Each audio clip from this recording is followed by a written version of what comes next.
Can you hear me? Yes. Is this on? Yes. Good morning. It is a real thrill to be able to introduce Ross Prentice as our 5th annual Distinguished Lecturer. I know that a lot of people in this room are familiar with his work. You may not know what a whiz kid he was. He got his BS and then went from the University of Waterloo. Then he went to the University of Toronto for a PhD. He flew through in 2 years, but he wasn't allowed to graduate because they had a minimum of 3 years.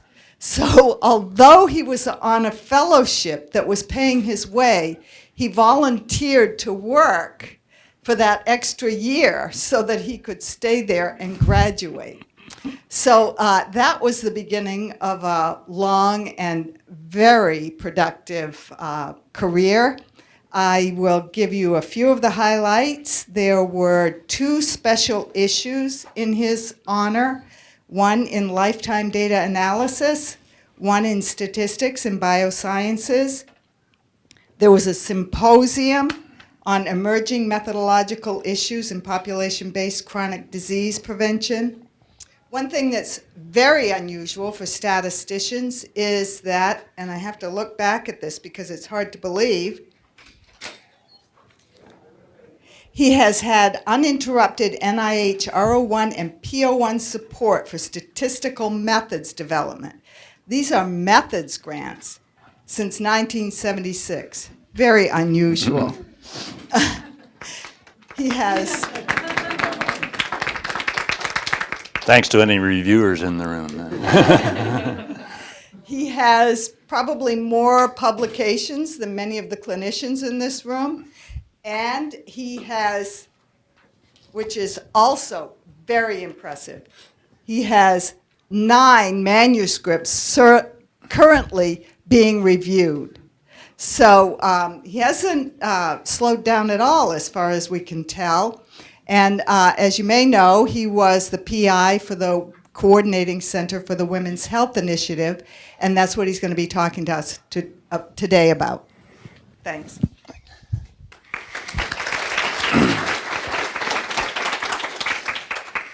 Well, thank you, Liz. It's a great pleasure to be here.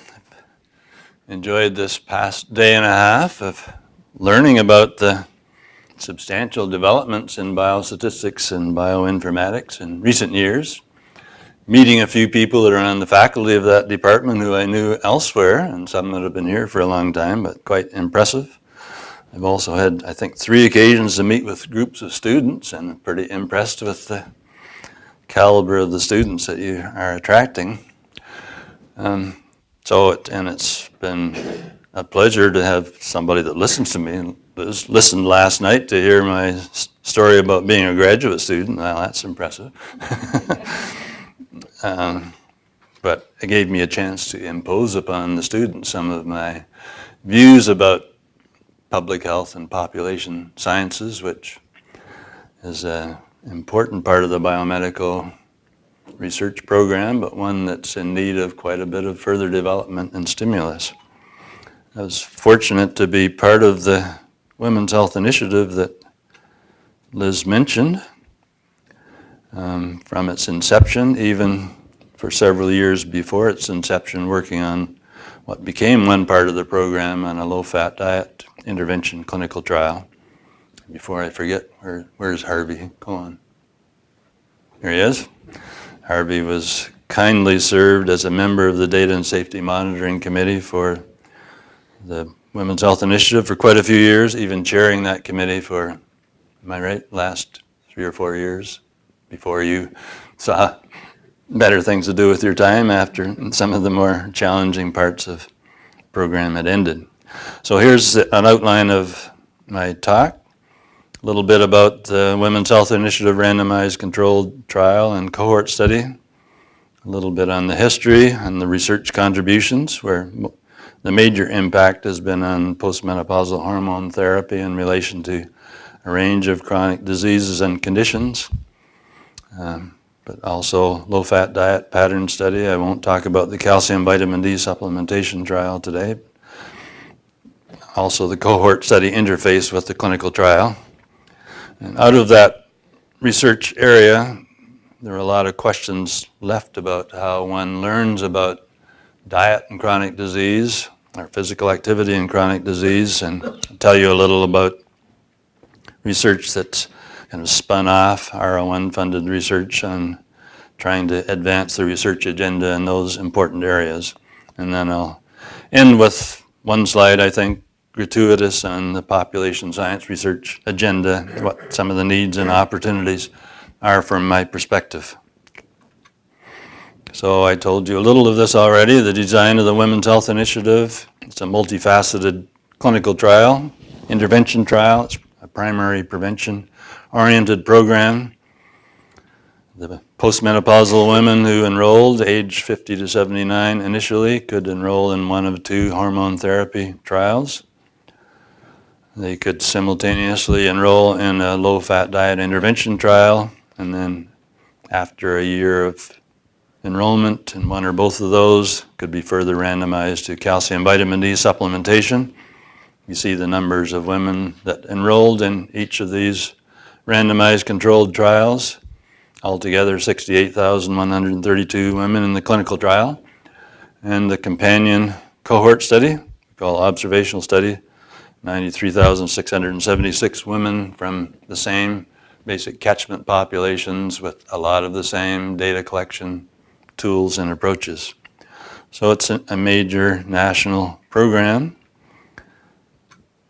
that, as I mentioned, had some precursors that we were involved with for about 8 years before the program began, particularly on an NCI-sponsored initiative on a low-fat eating pattern trial that they were hoping would reduce breast cancer incidence. We coordinated that trial from the statistical perspective, as well as had one of a small number of clinical centers.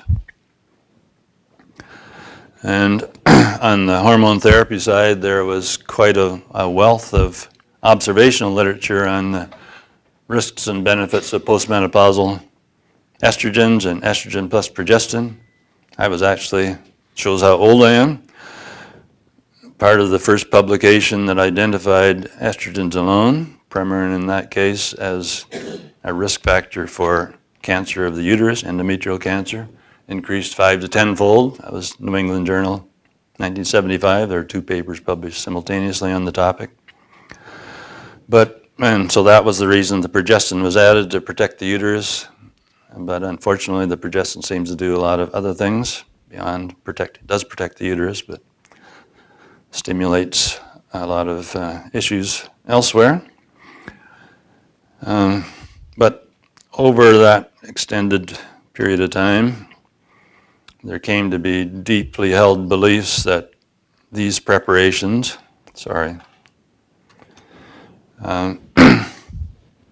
were highly cardioprotective. Many of the studies were in estrogens alone, but the summary would be 40 to 50% reduction in coronary heart disease incidence. And that was really a big part of the motivation for that part of the program. These major anticipated benefits. It affected the design of the trial. We wanted to see if those benefits would apply to older women as well as younger postmenopausal women. So we tried hard to enroll a reasonable number, about 25% of the total women that were 70 years or older at enrollment. And the National Heart, Lung, and Blood Institute sponsored an intermediate outcome trial called PEPI, Postmenopausal Estrogen Progestin Intervention Trial, to look at a range of cardiovascular risk factors, as well as endometrial hyperplasia and a few other relevant measures for the preparations under study. And basically all systems were go. We were having trouble following up with the Women's Health Trial. The National Cancer Institute sponsored pilot studies and that we were hoping to advance to a full-scale trial.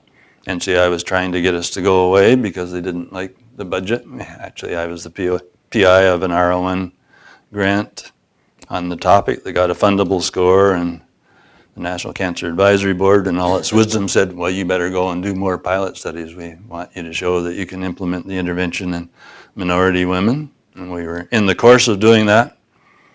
Unfortunately for us, we may have succeeded, we may not have toward a full-scale trial of that topic. But Bernadine Healy came in as the first woman NIH director in 1992. She looked at our 1,000-page proposal on the low-fat diet pattern and some other documents on the hormone therapy side, got Congress to appropriate most of the funding needed, $500 million for this massive program. So we had to compete then to be part of the program. We did successfully to be the clinical coordinating center. We were also one of the initial 16 clinical centers that were activated. The other 24 came in a bit later. This is the location of the participating groups around the country. 2 in North Carolina, UNC and Wake were both clinical centers. Both have been quite active, actually, in the program as a whole. And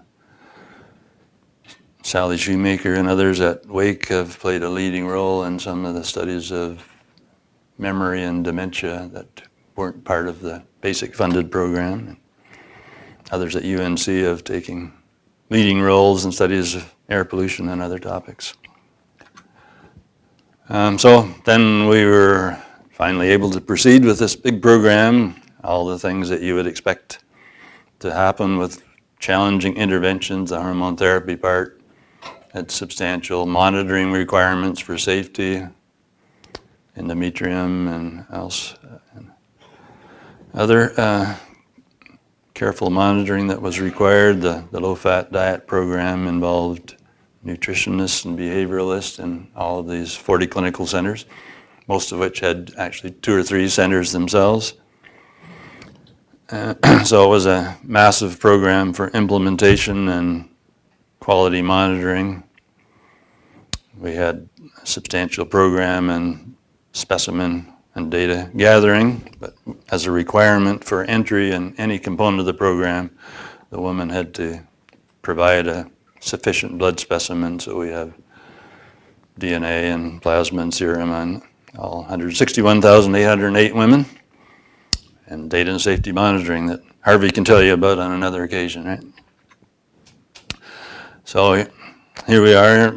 This was NHLBI became the administrative home for the program. It was initially in the NIH director's office until Harold Varmus came in, and well, I think fortunately for us, it moved to NHLBI soon thereafter.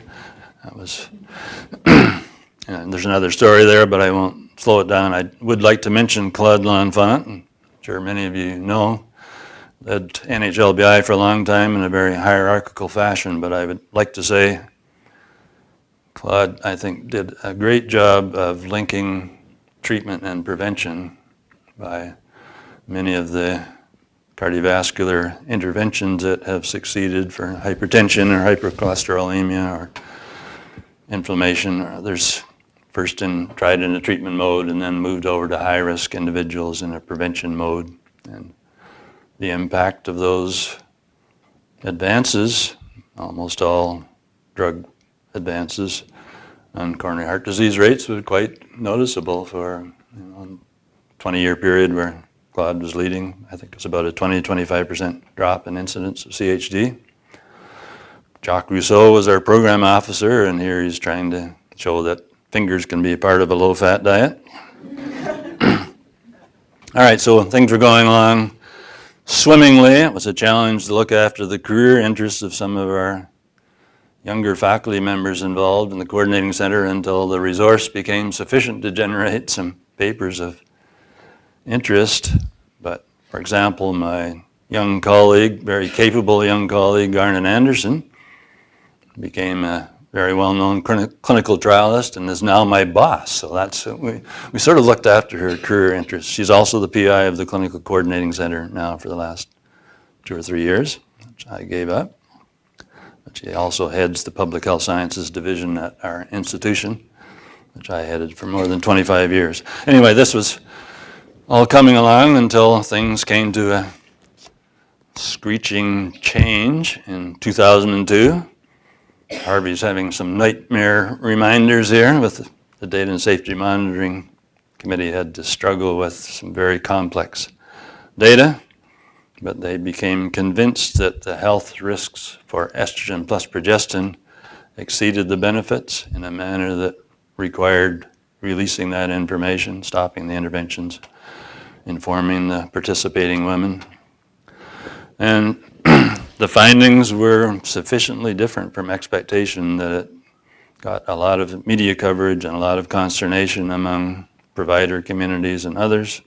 We didn't do as good a job as we could have of rolling out the results, informing some of the professional societies, for example, that might help them prepare for the findings. We learned a little better when the estrogen alone trial stopped early, also a couple of years later, for somewhat less clear reasons. I'll expand upon that in a minute. And the other two intervention trial components proceeded to their planned intervention termination in 2005.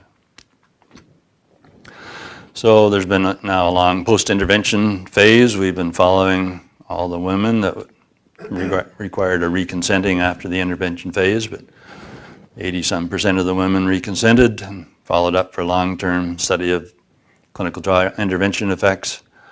Very substantial research program generated out of the database and specimens, which we have a whole team of statisticians who are supporting a large number of publications from those sources and have participation from many research groups.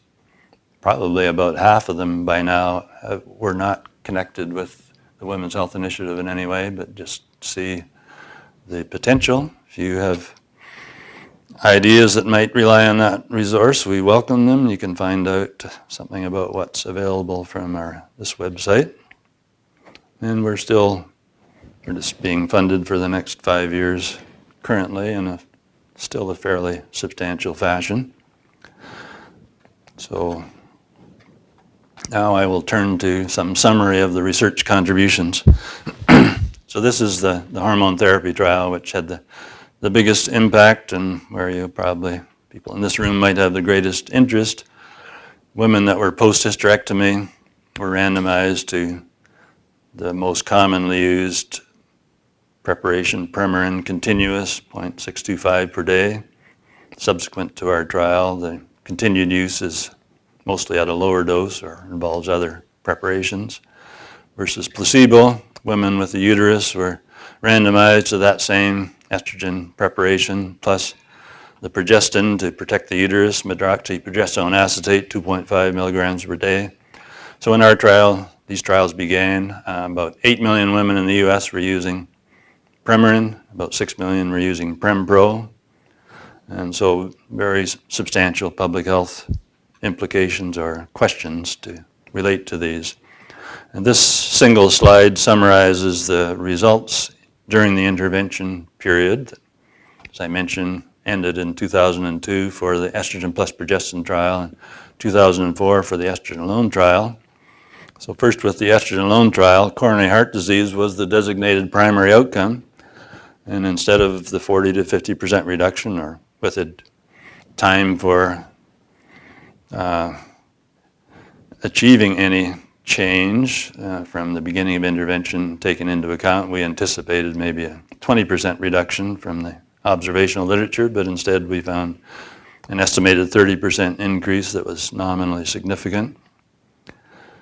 And the primary safety outcome was invasive breast cancer, where we also saw an increase, actually somewhat smaller than we would have anticipated from the observational literature.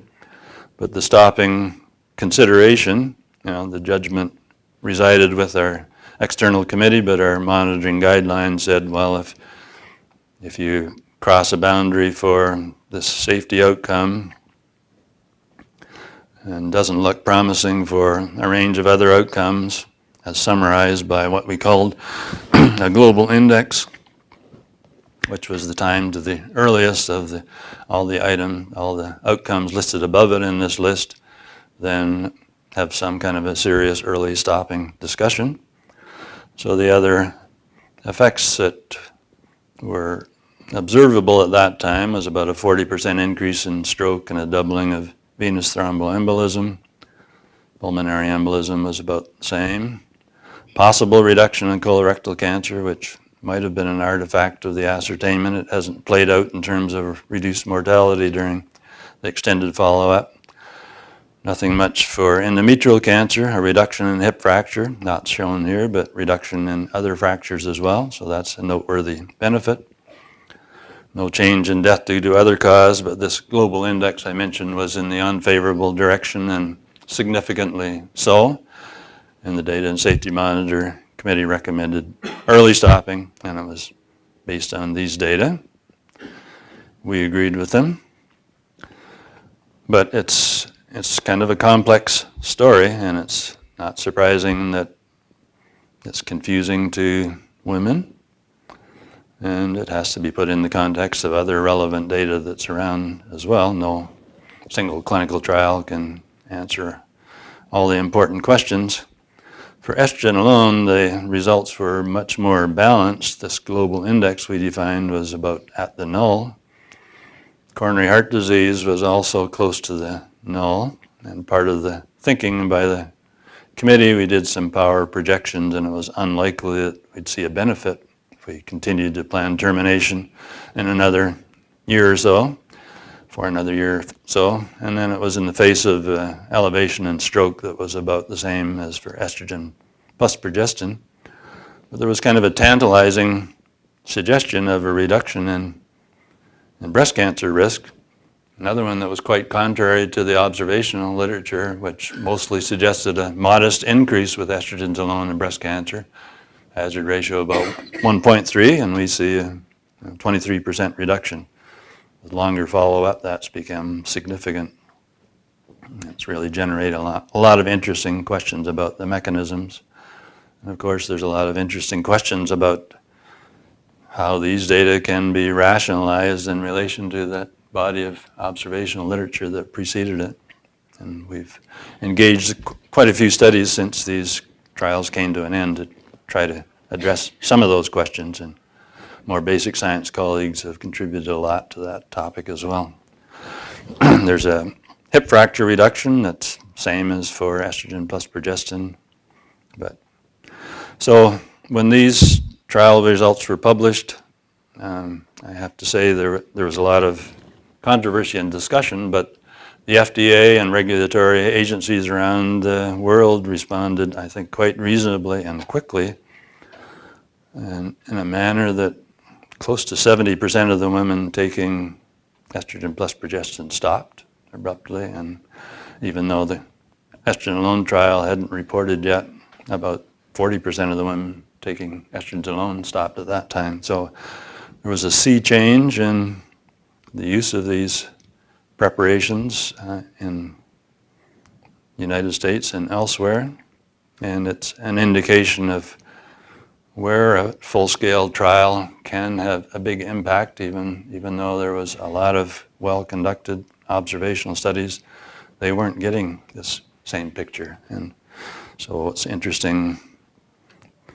to try to understand that. I just have one slide, a recent one. Joanne Manson was the lead author, showing what happened in the post-intervention phase. Most of the effects that we saw gravitated back toward the null, one exception being the reduction in risk for breast cancer with estrogen alone. I think I'll skip the next slide and go on to describe briefly some analyses that we conducted to try to understand how can the results from the clinical trial be so different from 40 or 50 well-conducted observational studies that preceded it, especially for heart disease. So this is coronary heart disease in this slide.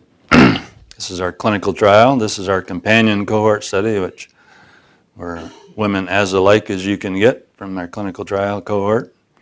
And these are simply age-adjusted hazard ratios. This has CHD as well as stroke and venous thromboembolism. Here's our clinical trial results again, essentially what I just showed in the preceding slide. And then our own cohort study, here are these kind of unadjusted or age-adjusted hazard ratios. And they're like the rest of the observational literature. Favorable direction for CHD and for stroke and nothing much for venous thromboembolism. All right, so what might be happening? All right, maybe it's confounding. So we haven't controlled much for confounding here. We got a few things about risk factors for these cardiovascular outcomes. We'll put a bunch of those in the analysis and see what happens. All right, so now the observational component. So this is estrogen plus progestin in the clinical trial and the observational study. And this is clinical trial as before, didn't change. You wouldn't expect that in a randomized controlled trial that can control for baseline risk factors, even the ones that aren't recognized. That's the strength of a clinical trial. But even after controlling for several of the standard risk factors, we still see quite disparate results. If you look at the ratio of the observational study to the clinical trial hazard ratios, you see a significant difference, much lower in the observational studies for each of the outcomes. So that's not a sufficient answer. So we did one further analysis that is quite simple in its conception, but just look at how these hazard ratios depend on years from initiating estrogen plus progestin therapy. So that's a little more complicated to pull out of our observational setting, but because many of the women that were recruited into our observational cohort, like other cohorts, had already been using hormones for quite a few years when they enrolled. And you see here for, this is coronary heart disease on this slide, the elevation in coronary heart disease for reasons that we don't very fully understand yet, substantially elevated early, but you can break it down even further. It was a hazard ratio of about 2 in the first year. So have to have some insights on the mechanisms there, some kind of inflammatory response perhaps. But then dropping with duration of use basically, or time from initiation. Fairly similar pattern in our cohort study, with very few women that were recently started taking hormone therapy in our cohort because they were an older cohort. But when you look to where the mass of the data were, not so different from our clinical trial. And if you analyze them together with the similar hazard ratio, but allowing for a different hazard ratio parameter, multiplicative effect in the observational study versus the clinical trial, well, most of that's been explained. There's only like a 7% lower risk, not significant in the observational study versus the clinical trial after taking account of these features. People at Harvard went back to their Nurses' Health study where it was a major driver of the belief that coronary heart disease was beneficial. Reanalyzed those data, taking some of these same factors, using some more modern methods, and they also see the same patterns that we observed. Now, the story in breast cancer, where we published a couple of papers, similarly jointly analyzing our clinical trial and observational study, was even a bit more complex. So in this case, for estrogen alone, our clinical trial was coming out with something that was in the favorable direction.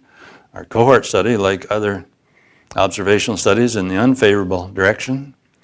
For estrogen plus progestin, we see a hazard ratio from our clinical trial, some elevation. Our observational study showed a much bigger elevation too, just like the Million Women study in the UK. That's exactly what hazard ratio they report for estrogen plus progestin. They report about 1.3 here with very large numbers. So how does one rationalize clinical trial versus observational studies on breast cancer? So we went through some of the same steps, control for a pretty long list of confounding factors and control for duration of use. And we still had noteworthy discrepancies between clinical trial and observational study. And one other factor, one other timing variable we looked at. So this is a little bit complicated slide, our clinical trial observational study. This is just showing the fraction of women, say the women without prior hormone therapy when they enrolled in these trials, what fraction of them were within 5 years of the menopause when they were randomized. Very few. Most of them are out here more than 15 years, whereas the women that in the clinical trial that had prior hormone therapy mostly started their first exposure to hormone therapy was within the first 5 years, early. And that was the case for both those with and without prior hormone therapy in our observational study. So we have a distribution of gap time from menopause to initiation of hormone therapy that's very different in our clinical trial group, the women without prior hormone therapy versus the other groups shown here. And that variable, when taken into account as well, so we got two timing variables here, basically duration of use, but also among women without prior hormone therapy, this gap time variable, then things start to look quite similar, and in fact, there's really no evidence of difference in either the estrogen alone trial or the estrogen progestin trial between the clinical trial and observational study results. When you look, say, the women without prior hormone therapy here in the combined estrogen progestin, what the hazard ratio looks like for those that have the short gap times that characterize use in the community. Most women start within 5 years, as we saw in our cohort study. These are actually calculations for adherent women, but the breast cancer hazard ratio goes up very dramatically, almost reaching an estimate of 3 by 5 years of use. And so that explains why the cohort studies, when they have predominantly women with long-term use, sometimes because they only enrolled such women, are seeing hazard ratios of 2 or so. Whereas if you have women that were randomized or enrolled, started hormone therapy long after the menopause, the breast goes through an involution process and things are fairly different. These preparations might act like a chemotherapy and induce apoptosis, for example. You don't see these really strong effects. The estrogen alone women, we have very few in our clinical trial, as I mentioned, with these short gap times, so we're not in a very strong position to describe what these hazard ratios are for that important subset of women.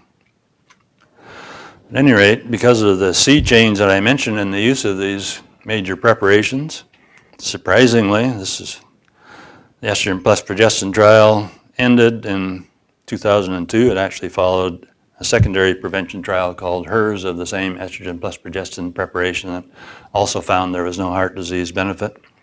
But one could see a rather substantial drop in national incidence rates for breast cancer among women between the ages of 50 and 69 years that were making hormone therapy decisions. So this was reported by a group that were primarily outside of the Women's Health Initiative. It's something we don't see in public health very often. We project there are 15 to 20,000 fewer women per year having a breast cancer diagnosis every year in the United States since 2002, pretty much. Hasn't changed much annually, and elsewhere around the world, many other thousands of women, and is what I view as probably the most satisfactory aspect of my own career, to have been part of that change in learning about effective intervention, a treatment that was widely used in this country that was having substantial adverse effects. So some lessons from these comparative and joint analysis of clinical trial and observational study effects of hormone therapy. We also analyzed jointly for a number of other diseases. Some of them we actually couldn't rationalize very fully. I list some of those here, and it probably means we don't have very complete knowledge. We don't have complete knowledge for any of the outcomes, but don't have a very strong list of risk factors for some of these outcomes. And things like hip fracture control for confounding in observation studies is quite a complex procedure because hormone therapy might be used as a second-line treatment for those women. Careful design and analysis methods are needed to obtain accurate information from observational studies. So these kind of important timing variables that I mentioned are mostly not attended to in the reporting of observational studies. You get a single summary hazard ratio estimate, and it might be a mixture of women, in this case, different durations of use, different gap times from menopause to beginning use, and so on. And finally, and maybe the most important point, is intervention trials may be needed if public health implications are sufficiently great. So this is a comment on the population science disease prevention research agenda. We can't do very many clinical trials, they're way too expensive. But when an intervention or treatment surfaces as important enough in terms of public health potential, or well established enough to merit the expenditure, then there can be a great impact, because many key people in decision-making settings are used to relying on clinical trials, and clinical trials, observational studies can never address fully some of the questions. We can never know whether the confounding control is sufficient or not. That's the main one, even though we might use in statistics terminology like causal inference if we do certain manipulations. That's a terminology that shouldn't apply to observational studies. Maybe it's approaching causal inference or something like that. Harvard people would be on my throat. All right, so more briefly now, research contributions in the low-fat diet pattern area. So it's a complicated story, different kinds of data. Crude data from international correlation studies suggest, you got 5-10-fold variations. They're coming together now as more countries adopt Western habits, but back in the 1970s and 80s, 5-10-fold variation in breast and colorectal cancer and prostate cancer, and not as good a data, but also heart disease and so on. You got migrant studies that say after migrants are in their new country for 2 or 3 generations, they have pretty much the same chronic disease rates as the people that they've joined, even though the acculturation process takes often 2 or 3 generations. But we got observational epi studies. Actually, the initial case control studies of this low-fat diet use different instruments than are ubiquitous in cohort studies. They use food records and so on. They tended to support fat being a potentially important aspect of cancer, especially breast cancer, but others as well. But the cohort studies were generally unsupportive, and those hold a lot of sway in the nutritional epi community. They're thought to be the reliable source. But my main message in this area is, because of measurement issues, cohort studies as conducted over the last 40 years, are not up to the task. In my view, we're probably not getting the needed answers in almost every nutritional epidemiology area. Physical activity epidemiology area, I think, is a little better, but also needs for new methods and innovations there. At any rate, partly because of disparate data, through a lot of the ups and downs that I alluded to, we were able to go ahead with this low-fat dietary pattern trial. The major focus was on a fat reduction from usual levels of about 25% of calories down to 20 was the target. Also some target increasing fruit and vegetables and grains. According to self-report data, we had some success among the 40% of the 48,000 that enrolled in this trial, about nearly 11% reduction in percent energy from fat by year 1 that dissipated a little bit over time. And grams of fat seemed to go down by a noteworthy fashion. Women also reported about 100 kilocalories a day less in the intervention versus the control group that was sustained. We know that that can't be right, because otherwise the they'd be losing weight, and the difference between the groups over time would be increasing in body weight. And in fact, we do see a difference of about 3 kilograms in the first year, but the weight curves kind of come together after that. So the issues for clinical trials and relying on self-report data are noteworthy. Mostly they relate, however, to did you conduct a sufficiently powerful trial?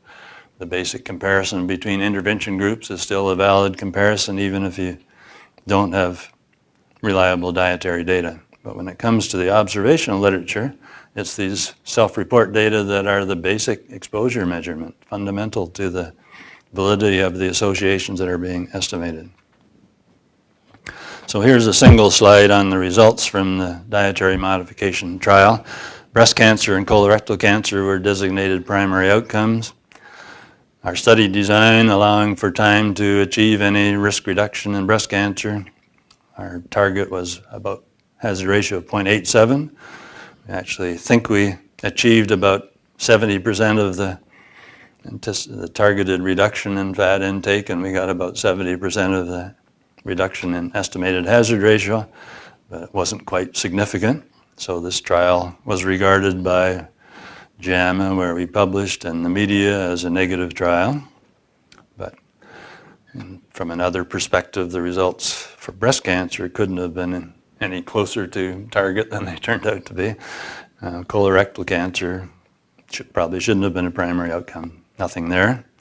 Ovary cancer, we had pre-specified weighted log rank statistic, even though pretty small numbers of cases, 160, was nominally significant.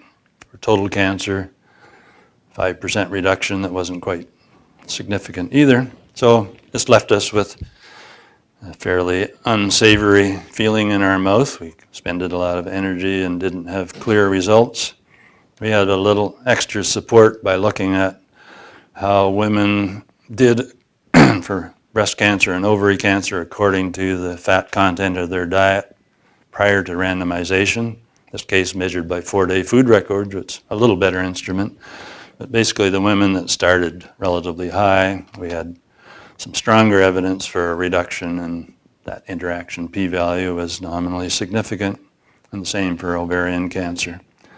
And we also saw a reduction in blood estradiol by about 15%, which is relevant to these outcomes. But the trial is mainly regarded as not supportive of the low-fat diet hypothesis.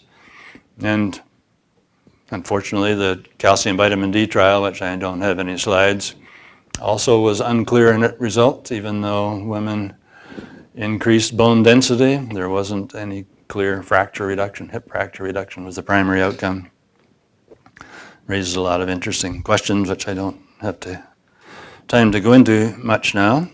But one topic is, how does one actually get reliable information on topics like nutritional epidemiology, associations, and the obesity epidemic is the epidemic of our current society. It's probably having implications similar to cigarette smoking for the health of our populations, but we simply don't have reliable data on what the sources of those obesity-related. I think the data from observational studies on obesity, BMI is a well-measured quantity, and we see positive associations with lots of cardiovascular diseases and cancer, and especially diabetes. Those are well established, but what are the dietary and activity patterns that are driving those? We don't have nearly as good of data. So I think I'll better move a little faster. So some of this I mentioned already. So there's lots of reason to think that commonplace exposures might be major drivers of chronic disease risk in our society. Diet and physical activity patterns are sources that are likely important, apply to our whole society. But when we get august bodies of people together to summarize the literature, they mainly come out with, well, especially in the diet side, it doesn't look like diet's important for much of anything.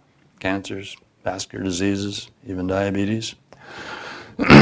So my view is that it's likely the measurement issues, the reliance on self-report, that's the big bugaboo in nutritional epidemiology as it's been conducted, and toward trying to examine that issue and identify some more innovative approaches, we've had a series of 3 nutritional biomarker studies in subsets of our Women's Health Initiative cohorts. The first one was in the dietary clinical trial, where we half intervention, half control group, selected 544 women at 12 of our clinical centers, and they underwent a 2-week protocol that involved getting measures called doubly labeled water, measures of total energy expenditure, total energy intake among weight-stable women. It's an expensive biomarker. They consume an 8-ounce glass of deuterium and oxygen-18 at that time was costing $400 or $500 per glass. So can't do it. Really large numbers. Stored urine can be used for an objective measure of short-term protein intake through urinary nitrogen. So we use those in our food frequency and looked at some properties of that food frequency instrument. And then later, under an R01, we looked at the same nutritional biomarkers, but also looked at an objective measure of activity-related energy expenditure, taking this doubly labeled water and subtracting resting energy expenditure from indirect calorimetry to get an estimate of short-term activity-related total energy expenditure. And we looked at how both the dietary and the activity measures related to self-reported data on frequency using frequency as records or recalls.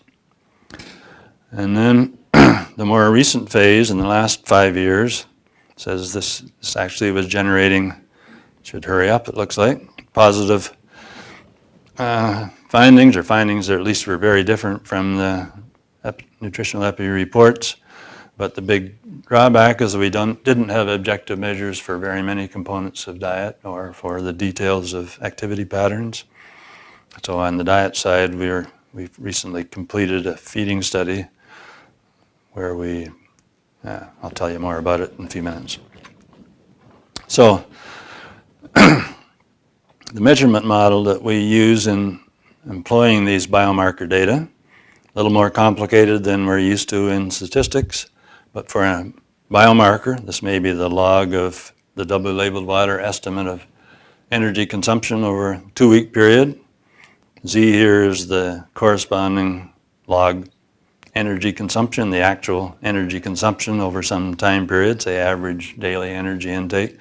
And we assume that the biomarker is an objective measure that adheres to a classical measurement model where this error term doesn't depend on what you're trying to measure. Also doesn't depend on any other study subject characteristics. It's a very reasonable assumption for the biomarkers that I've mentioned. But for the self-report, say the log of the food frequency estimate of energy intake, we allow that to be relocated and rescaled, and also to depend on study subject characteristics like body mass and age and ethnicity, and then an independent error term. So I've worked with some former students, Elizabeth Sugar now at Hopkins and Pam Shaw now at UPenn, on how we would use data on a biomarker subsample and full cohort data to estimate odds ratios and hazard ratios from data of that type. Basically, you use the biomarker to regress the biomarker on the self-report and the other study subject characteristics to come up with a corrected intake estimate, and you do their logistic regression or Cox regression on that biomarker calibrated intake estimate. So I don't want to have too many equations in this setting, but if you assume that what you'd like to be estimating and the noise that goes with that, given relevant study subject characteristics, as a joint normal assumption, we all know that the conditional mean from a joint normal distribution has this nice linear form. So here this would be, say, the log food frequency estimate of energy, and this might be a woman's body mass index and age and indicators of ethnicity and whatever might be relevant. And because we've assumed this biomarker, say log W labeled water, has this classical measurement model, its error doesn't depend on these other variables, so it has the same expectation as what we would like to be measuring, so we can regress the log biomarker on the self-report and these other study subject characteristics to come up with calibration equations, which we then use in, say, Cox regression. So here's what a calibration equation looks like for energy, regressing log W labeled water on, say, in this case, log food frequency, energy intake, body mass index, age, indicator variables for race, ethnicity. And so we like to see R-squareds, percent of the variation explained that are big, maybe 50% or not. How does the food frequency instrument do? 3.8% of the biomarker variation is explained by this food frequency estimate of energy consumption. It's a very weak estimate if you look, and I don't have a slide for it, but women that are obese or even overweight, they're underestimating their energy intake by 40 to 50% compared to normal weight women, little or none. And that is one of the reasons that body mass index explains a lot of the biomarker variation. Body mass index is also conveying something about calorie intake over an extended period of time, not just the 2 weeks that, well, food frequency here was a 3-month assessment, 4-day food record, 3 24-hour dietary recalls. The instruments differ a little bit. The 4-day food record has a little stronger signal, but still not very good. And body mass index is a lot more important aspect to calibrated estimate of energy intake. 3 24-hour recalls are dismal also. And this is cancer, we took these calibrated estimates and fit Cox regression to various cancer outcomes, and we used a method where the modeled regression variable for the dietary intake was the log of estimated intake, so a fractional increase in intake corresponds to a fixed hazard ratio, and that's what's shown here, the hazard ratio estimates and confidence intervals for a 20% increment in total energy. So for total cancer, mixed bags, some are likely related to energy intake, some not, maybe a 30% increase. Breast cancer, colon cancer, even higher. Endometrial cancer, really big. Kidney cancer. So, and the little boxes due to great attenuation if you don't do the measurement error correction, essentially showing little or no association. So these are the kind of results that would get reported in typical nutritional epi paper. And we've done the same kind of analysis with multiple different outcomes, some of which I list here, but I'm going to move to what I think is quite an interesting recent analysis, the last one shown here from a former student, Cheng Zheng, who's now University of Madison, Milwaukee, looking jointly at biomarker calibrated energy intake and the biomarker that I mentioned for activity-related energy expenditure. We developed calibration equations jointly for the two, and we relate them together to, in this case, cardiovascular outcomes. Hazard ratios, again, associated with a 20% increment in either energy or activity-related energy expenditure. Here's total coronary heart disease. It's what you get if you don't do calibration. It's like energy intake or expenditure aren't very important for heart disease. Do the calibration, 20% increment, nearly 60% estimated increase in coronary heart disease, more than 20% estimated reduction, the 20% increment in activity-related energy expenditure. Heart failure, even bigger. Combined stroke, at least ischemic stroke, similar. Hemorrhagic stroke's a different matter. It has very different risk factors. But these combined cardiovascular categories,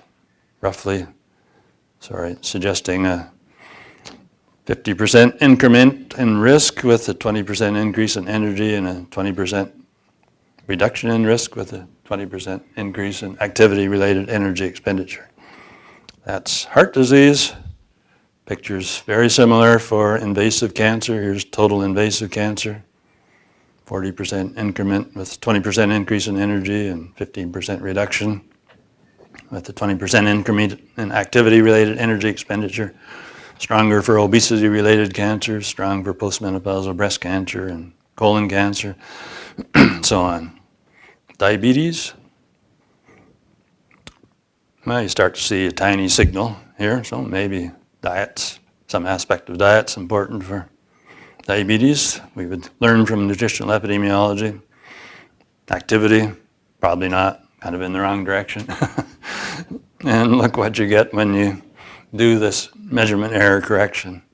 Hazard ratio of more than 4 estimated for a 20% increase in energy intake and about a 40% reduction in diabetes, type 2 diabetes incidence with a 20% increase in activity-related energy expenditure. So if this model analysis can be taken at face value, kind of practical changes, 20% increase, 20% decrease in energy, 20% increase in activity-related energy expenditure would ultimately project a reduction in diabetes incidence by about 5/6. So this is not the final answer. There are some caveats, in particular related to the long period of time where diet and activity patterns might be relevant to risk. We don't have biomarker data over the long term, and we have to use BMI as part of the calibration assessment. In doing so, we cannot use BMI as a potential confounding factor, so that's a noteworthy consideration. But at least these analyses tell us we need to learn which of these answers is correct or where we are in between. And my bias is it's probably a lot closer to this one. And these results are so different from the community's belief in the likely importance of these dietary sources.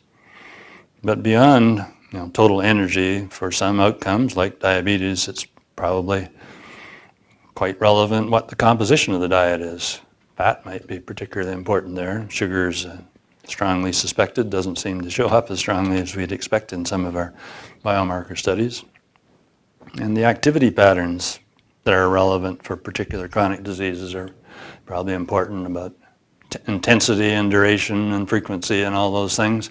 So I've talked about biomarkers for the nutrition side. Devices are likely going to come into play in a major way in physical activity epidemiology. Do I have 5 minutes more? Yeah. So to summarize dietary effects on chronic disease, adequate control of dietary assessment measurement error is just necessary, key, and development of biomarkers for other nutrients or aspects of diet should have a high priority. That's why we have completed this biomarker study in 153 WHI women in Seattle. We're using metabolomic profiles in both blood and urine to try to develop biomarkers for additional components of diet. It looks with a colleague named Dan Raftery, who's in the medical school there. I guess I show on the next slide some of his platforms. There's both targeted platforms in serum and targeted platforms in urine. There's also global platforms, mass spectrometry-based platforms that generate a larger number of signals. So this is a lipidomic platform, for example. We've done fairly preliminary analysis in a test validation mode, looking at combinations of blood and urine metabolites for potential new biomarkers for various components of diet, like the missing ones, fat, carbohydrate, fat components by degree of saturation, carbohydrate components, and so on, micronutrients. generally it seems as though we can hope to do about as well as the W-labeled water measure does, get correlations with provided diet in our feeding study that are 0.6, 0.7 range, but we need to do more work. If those prove out the way we hope, it actually could be a game changer for the way nutritional epidemiology studies are conducted. We could avoid the self-report data entirely, and if it's from stored specimens, just use blood and urine metabolites that can identify reliable biomarkers for particular dietary components and compare those in the usual observational epi manner. So we're excited about this research avenue, but we have another year or so. We're just moving into the next phase that will involve applying these notions, doing further development of novel nutritional biomarkers and applying them in subsets of women where we have both blood and urine particularly. So, is this my last one? Yes. So my gratuitous comments on the population science research agenda. We're a long ways from where we need to be, in my view, to serve the populations that pay most of our salaries. They're very interested in the results about behavior choices that can be made that might reduce chronic disease risks. Naturally, I am too. We need an enhanced preventive intervention development enterprise that would include things like developing good objective measures for these major aspects of the choices that we make in the way we live. We need novelty in the way those interventions are developed, maybe using fairly small-scale trials and high-scale intermediate outcomes that we can link up with high-dimensional intermediate outcomes from our large cohort studies. We need observational studies of maximal reliability for promising intervention concepts. Need to take account of these important timing variables and maybe can integrate novel measures of the type that I just mentioned. When the rationale is strong enough, the public health potential is sufficiently great, we're going to need full-scale intervention trials. Those are a very hard sell at NIH for primary prevention. You know, they're big budget. They need to be well developed. That's why we need, one of the reasons we need an intervention development enterprise much bigger than we have. There's almost no labs around the world that are focusing on development of novel biomarkers. Sheila Bingham in the UK did some nice work, late Sheila Bingham.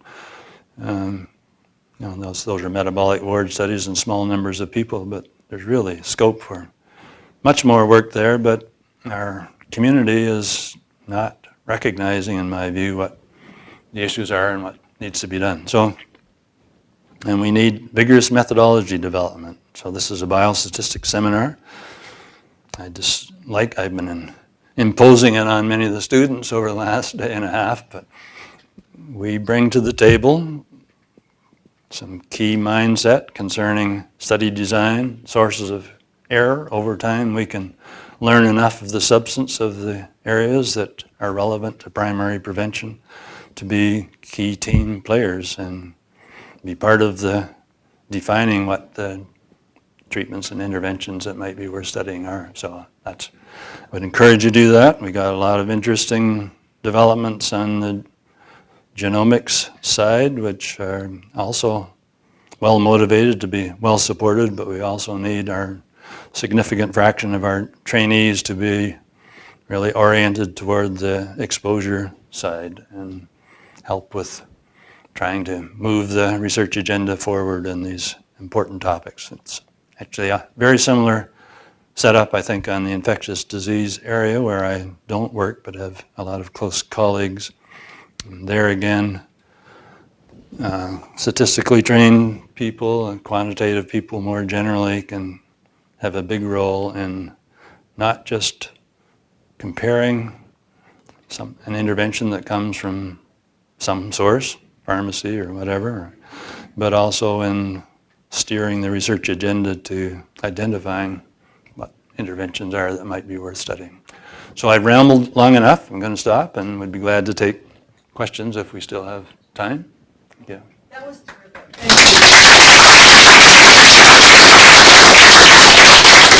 Do you have time for any questions? I think lots of people have meetings, but those who don't can Okay. stay and ask questions. I apologize for not giving you more time. Well, I have, Yeah, Liz. anyway, you seem to be, in the first part, dismissing observational studies. But then your second part really is an observational study. Are you claiming that's sort of a pilot? Because you found what looked to be strong associations. But that doesn't mean So your that- first comment's the one that I need to respond to. My intention is not to dismiss observational studies. In fact, they have to be an integral part of this research agenda. We cannot do very many clinical trials. We need to do them, conduct them better in some cases, measurement issues. We need to analyze and report better in some cases.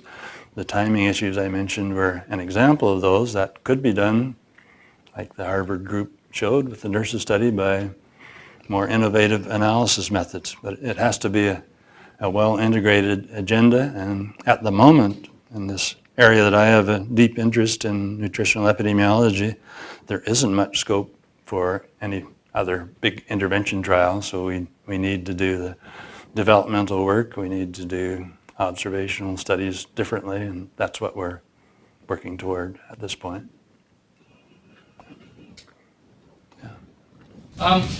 So you mentioned this issue about looking at the timing in observational studies better.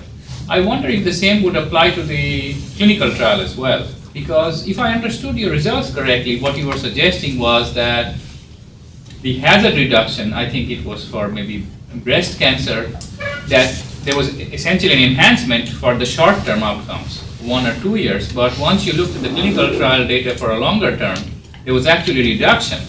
So you're thinking of the heart disease slide, where there was an elevation early and the hazard ratio, the estimate was slightly below 1 after more than whatever it was, 5 years. It wasn't clear that it's below 1, but yes, that there's, the intention to treat comparison there is one that doesn't require you to understand those timing issues, and that's on that basis most of the trials are designed and powered. But of course you want to understand from your data lots more than just some log rank p-value, and so study of the shape of intervention effects and really is an important driver from the understanding that comes out of this type of program. Breast cancer is a great example, and there's some of the basic science-oriented people that have done animal studies, clinical people that have been involved in adjuvant breast cancer trials. The early ones involved the use of high doses of hormones, and so those have potential for cell killing, apoptosis, and other mechanisms. And there's actually writing going on currently that's starting to overlap more closely from our analyses that are mainly descriptive analysis from the clinical trial of these timing issues and so on, integrating those with 40 years of history of results from animal experimentation and human therapeutic trials that are really interesting and potentially give a lot of insights.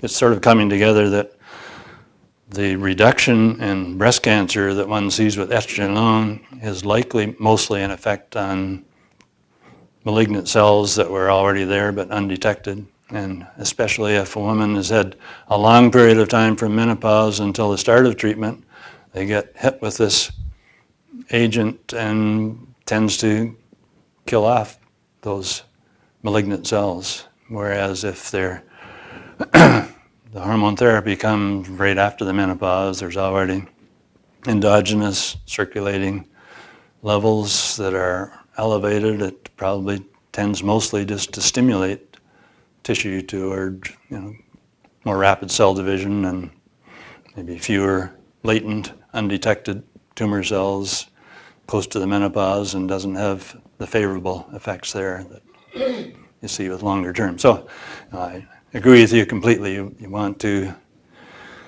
understand, you want to interact with knowledgeable colleagues in all the areas that might be relevant to understanding what you're seeing, to extract as much as you can about when you have this fairly rare opportunity of large-scale primary prevention studies, to extract as much as you can, in addition to using the specimen data resource for lots of different purposes. Harvey wants to get out of the room, so I don't want to keep you too much longer. But Michael had a question, did you not? All right. Yeah, Gary. There must have been some very interesting discussions in the Data Safety Monitoring Board, particularly in the estrogen plus progestin trial, You can read all about it in Clinical Trials Journal, Yeah. where there's both papers from the monitoring, the investigator perspective on how the data emerged over time and what our kind of input was to the Data and Safety Monitoring Committee, and also a paper by the Data and Safety Monitoring Committee on some of their machinations.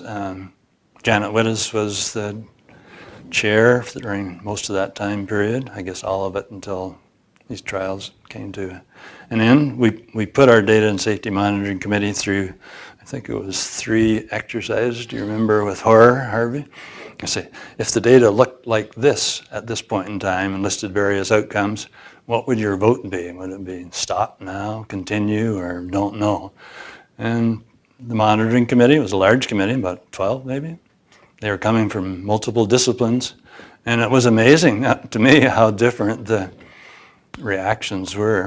In many of those scenarios, there'd be a significant number of people saying stop now and others saying continue for sure. And we tried some of the same exercises on our clinical center investigator colleagues who weren't allowed to see the evolving data.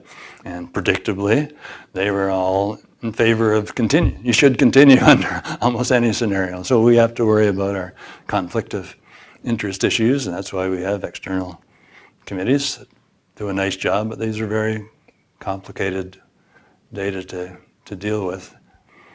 I think the exercises, although painful, I think probably helped the committee come together. Is that fair, Harvey? And those papers are worth looking at. The one from the Data Safety Monitoring Board especially really paints the picture of both the deliberations and the angst involved in trying to make a decision with, on the one hand, protecting the people in the study, and on the other hand, the common good of knowing something more definitively or not.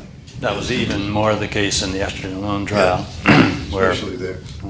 another year and a half of follow-up might have made clearer this breast cancer reduction, for example, but that's against a 40% increase in stroke. And so the committee was off and on. Another committee was brought to bear that had their own opinion. Ultimately, the NIH person responsible at that time, it was an acting NHLBI director, I think didn't want to sit on the stroke elevation any longer. I don't know if that's an adequate summary, but that's why it was called off early. We got most of the relevant information, but the preparation used by 8 million women in the country when it started, it would have been nice to have a little bit more. I would have argued on the side of keeping it going, but then I'm one of the investigators, so I don't have necessarily an objective opinion on the matter. Certainly underscores the great need for wise and seasoned individuals who have That's to true. deliberate those issues. It's People like Harvey. I wasn't so wise and seasoned at the time, actually. It was a great learning experience for me. And even the statisticians, Dave Demetz, Janet Wittes, other very seasoned people, I think their attitude at the beginning was pretty much, we'll know what to do when we see the data. But I think that actually there was enough consternation concerning these difficult decisions that the process of getting a clear monitoring plan in advance that is a reasonable reflection of what's needed. Nobody wanted us to do that at the coordinating center. Our clinical center people, colleagues, didn't want us to do it either, but we persisted with the help of some people like Larry Friedman and Israel. And I don't know if Harvey will agree. I think it helped to have, the committee needs to retain the authority to make its own recommendation, but having something in place to bounce the current data off of, I think, was quite valuable when you have that level of complexity. So just a little side note, I got engaged in some proteomic studies, proteomic profiling studies using specimens from the hormone therapy trial. These preparations, and that Sam Hanash was the PI of the lab in which the work took place, and he could profile relative concentrations for roughly 250 proteins in a routine basis. And about half of those were altered by either estrogen alone or estrogen plus progestin, and lots of pathways that are relevant to these disease course, growth factors, factors related to osteogenesis, inflammatory factors, a whole range of them. So it just suggests there's still a lot that could have been ascertained, maybe early in the course of using these preparations that would have alerted to at least what are some of the potential issues that should be focused on and learn as early as possible. So it kind of blows me away. I think it's a bit of an unusual intervention in that respect, these two, with the range of implications for biologic processes, but probably others have a lot of complexity as well. And so integrating those kind of omic data into our knowledge that accumulates and planning for large projects when we get to do them, that's another important goal. Well, thank you. That was terrific. We got the benefits and a whole spectrum of analyses from the standard to proteomics now. Thank you.